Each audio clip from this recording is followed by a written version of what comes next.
Picture, if you will, a shy 14-year-old girl living in Costa Rica.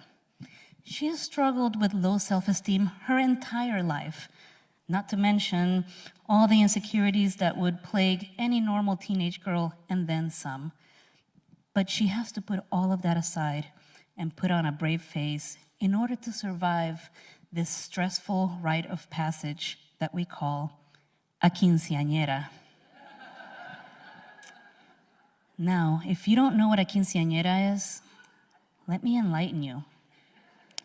A quinceañera is a celebration of a girl's 15th birthday, a coming-of-age party. It marks her passage from girlhood to womanhood. Now, I was a scrawny, 70-pound girl with frizzy hair, braces, and no boobs. But somehow on that day, I was supposed to miraculously become a woman. And to add insult to injury, I had to find 14 boys and 14 girls to escort me down the aisle that day. Much like the bridesmaids and groomsmen in a traditional wedding ceremony. But did I mention I was incredibly shy, incredibly awkward, and in my own eyes, an ugly duckling? How in the world was I supposed to find 14 boys and 14 girls that liked me enough to do this huge favor for me? Well, long story short, I found 5 girls and 5 boys, and that was quite the ordeal. My mother took one look at me and just said, "Fine, we'll make this work." Fast forward to the day of my 15th birthday.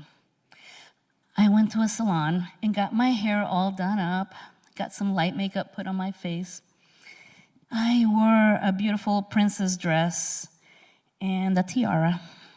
I remember walking out of there and catching a glimpse of myself in the mirror and not recognizing the person looking back at me. I wasn't an ugly duckling anymore. I felt beautiful for the first time in my life. Now, as I approached the party hall that night, I didn't know what to expect. I was super nervous. I didn't know if anybody would even show up, if I was gonna trip and fall and embarrass myself, if anybody would wanna dance with me. But lo and behold, the boy that I had a crush on was standing at the door with a bouquet of roses and wished me a happy birthday. I almost fainted. And then I walked in and I saw everyone, literally everyone I had invited. They were all there for me. I couldn't believe it. That night was the best night of my life up until that point. I danced the night away and I just felt awesome. But then the strangest thing happened. I guess seeing me all dolled up like that and with my new sense of confidence, it must have changed my social status back at school, because all of a sudden, kids who had never said a word to me before were coming up and talking to me voluntarily. I was getting invited to parties and events that I had never been invited to before. I mean, I felt like I had arrived. Never in a million years had I even dreamed of being popular or cool. I literally just wanted to be accepted. I just wanted people to want to talk to me, to want to hang out with me. And it had finally happened. And then my dad dropped the bomb. We are moving to the United States in 6 months. Whew. To say I was angry would be a huge understatement. I mean, like I said, the moment I had waited my entire life was finally here, and now we're leaving.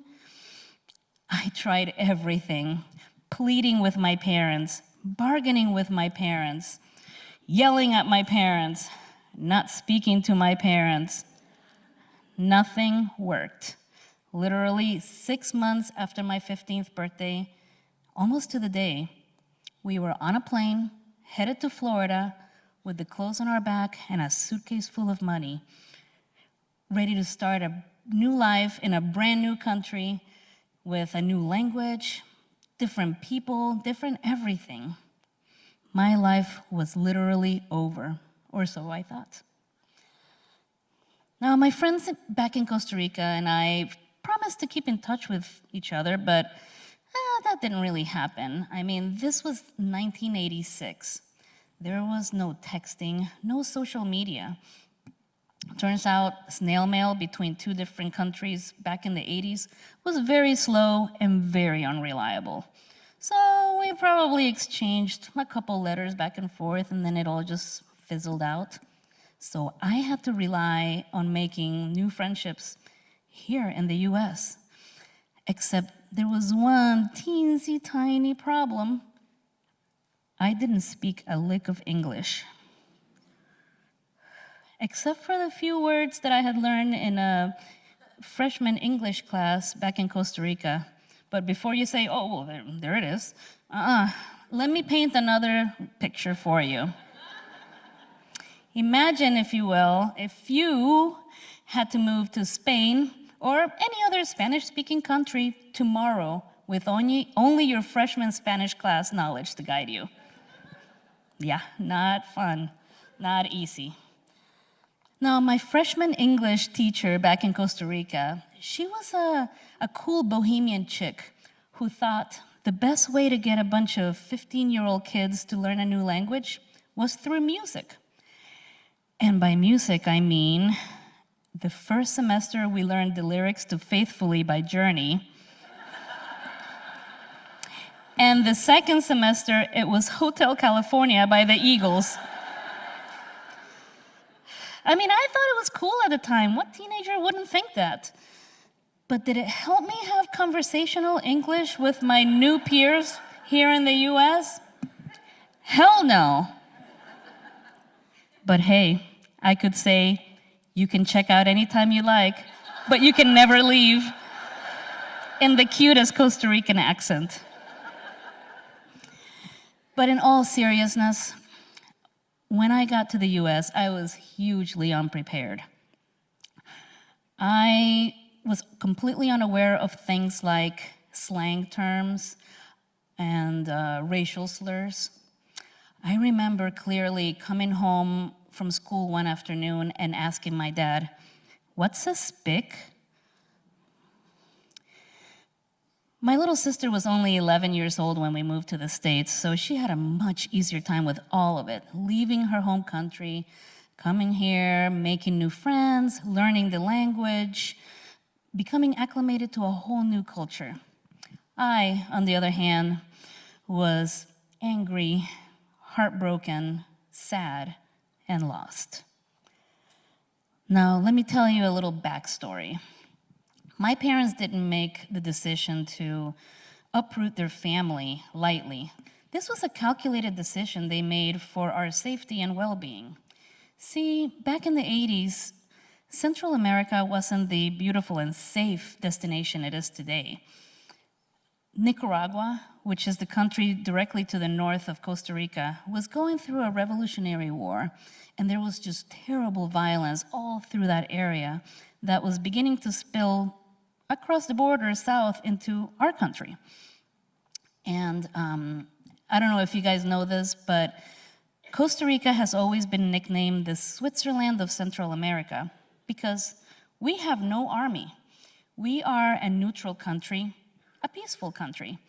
So when guerrilla movements from other areas decide to invade our country, we have no way of protecting ourselves. So needless to say, it was a scary time. The news channels back then in Costa Rica were riddled with stories of violence of all sorts. There were murders and rapes and thefts and break-ins, everything you can imagine. And although physically nothing had happened to us yet, our house did get broken into twice and our car once. They stole my mom's jewelry and we lost a lot of our precious possessions. So even though little 15-year-old me thought my life was literally over, my parents may have actually saved my life by getting us out of there when they could. Now here in the US, I had a tough time making friends again. And this time it was because of the language barrier, but also that good old insecurity rearing its ugly head back up. But the good news is that there was a group of new wave kids that sort of took me under their wing. And one of those kids was a German exchange student, and he and I bonded over our terrible accents and our cynical sense of humor. He had a mohawk, like a full-on mohawk, and my parents hated him. Of course. But I was in my rebellious period, so I continued seeing him behind their back. And on my 16th birthday, he gave me my first kiss at the beach under the stars. And then 2 weeks later, when school was over, he moved back to Germany, and I never saw him again. That summer, as part of my protest behavior, I shaved my own head into a mohawk. My dad took one look at me and grounded me until, what he said, the sides of my head grew out. His words, not mine. Luckily, it was summer, so I had nowhere to be, but it did take a few weeks. So these friends, despite all that, I still kept hanging out with these friends. Not exactly the group of friends my parents would have handpicked for me. These kids were outcasts. They were punks, they were goths, emo kids. But you know what? They were really nice to me, and that was a hell of a lot more that I could ask from the mainstream population back at the school. That meant the world to me.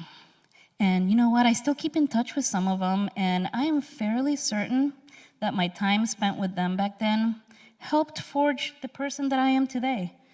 Fierce, independent, and definitely quirky.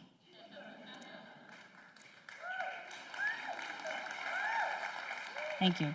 Now here we are, 30 years later. My English is a little better now. And I now have two beautiful girls of my own who happen to be sitting right here front row. They're a little bit older than my sister and I were when we moved to the US, but they've gone through a lot of the same challenges and obstacles that most teenage kids go through. But when I look at them, so sweet and innocent, their whole lives ahead of them, I finally understand the sacrifice my parents had to make back then. I would do that and so much more for my girls. And I would only hope that they would be a little bit more appreciative than I was at the time. And if they're not, they can check out anytime they want, but they can never leave. Thank you.